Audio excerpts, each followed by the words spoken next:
Hi AP, welcome to your very special video on modulos. Modulos can be a really strange concept because they basically do something that we've been teaching you not to use in division for a really long time, but that's super useful for us in determining divisibility and a lot of other things. So a modulo in JavaScript and a lot of programming languages is recognized as this percentage sign. It's not a percent sign, it is a modulo.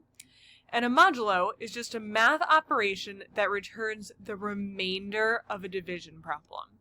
So 15 mod 5, which is how you would read this, is equal to 0 because there's no remainder when you divide 15 by 5. 17 mod 5 would give you a remainder of 2 because the closest number to 17 that 5 can go into evenly is 15, and then you are left with 2 after. Now, we're going to take a look at this because I realize it can be really confusing, especially because since you were in like 5th or 6th grade, we've been teaching you to just divide out to a decimal and not deal with remainders, and now they're like coming back to haunt you. So if we were trying to do 9 mod 4, and we were looking for what the remainder is, the first thing we would need to do is think about taking 9 things and splitting them into groups of 4. So I see a group of 4 here, so this can be one group. And then I see another group of 4. And the only thing I'm left with when I've divided that into groups of 4 is this one item left. So 9 mod 4 would give me the answer 1. Oops, that's a terrible one. It would give me the answer 1 because there's only one thing left after I've split this into groups of 4. An easy way to think about modulo problems is if you know that the number is not divisible by the number it's being modded by, just go to the next number lower that 4 is divisible by. So 4 is divisible by 8, the difference between 8 and 9 is 1, that is where this 1 comes from. We can see another example here where we're doing 9 mod 3. 9 mod 3 is asking you to split 9 into groups of 3, and then figure out what's left over once you've done that. So if I start going through this, I see a group of 3 here, I see a group of 3 here, and I see a group of 3 here. Once I've split those up, I don't have any remainder. So my answer to this problem, 9 mod 3 has a remainder of 0, that means my answer is 0. Now, for any problem when we're using a modulo, the computer is always going to figure out for you what's left after I split as much of this number as possible into even groups of a certain number. The first number is always the one being split. This sign we pronounce as mod, and then the number after is the group size.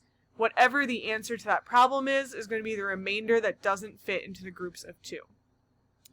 Now, if we had a weird problem like this, where we were trying to do 2 mod 5, I understand why some of us might freeze on this. 2 is a smaller number than 5, and you might be asking, how do I split this 2 into groups of 5? And the answer is you don't. When you have 2 mod 5, you automatically have 2 left over, because you can't possibly put this into groups of 5. Anytime you mod a number by something higher than it, the remainder is the original number. So 3 mod 12 would give you 3. Nothing can go, 3 can't become groups of 12. 7 mod 82 would be 7. 9 mod 10 would be 9. 3 mod 4 would be 3. 1 mod 50 would be 1. And we can see that if we did this in an actual division problem. If you tried to figure out how many times 4 goes into 3, your answer right away would be 0. Then you would be putting in your decimal point and dividing from there, and this is automatically the place where we have a remainder. If it doesn't go in at all, your remainder is automatically 3. So in any number, if the first number is lower than the number you are modding by, the answer is always that original number. One more thing to touch on, and then we'll talk about why this is so important. The statements that you guys have been seeing thus far are mathematical statements. They look like this, where it is a number modded by something equals something. That's a math statement just like you can say 3 plus 4 equals 7. It is like the way you would write this out in a math class.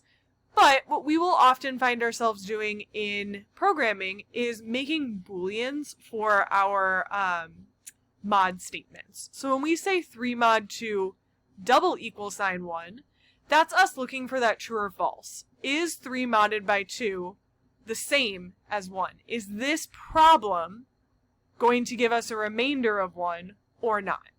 So when we are writing our conditionals, we're using that double equal sign and we're looking for some type of an answer with our Boolean statements.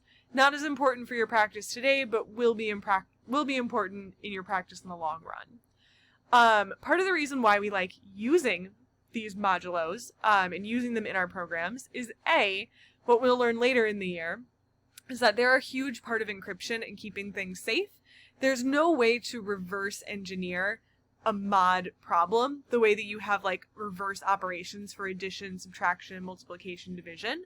If you know that the answer to a modulus problem was 1 or 3 or 7, you have no idea what 2 numbers went in to make that true.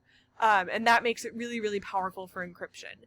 It's also really useful in game development. If you are making something that happens with like a certain amount of probability, modulos are really useful in checking to see if something is divisible by a number.